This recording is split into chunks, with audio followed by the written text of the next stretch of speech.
Welcome to All About Hearing Tutorials. Today, we're going to learn how to download the ReSound Smart 3D app on your iOS phone or your Android smartphone.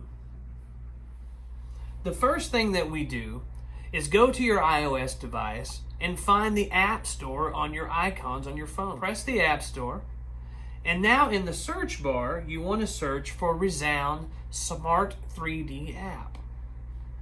You'll see it pop up on your choices there. Click on ReSound Smart 3D, and now you'll have two options.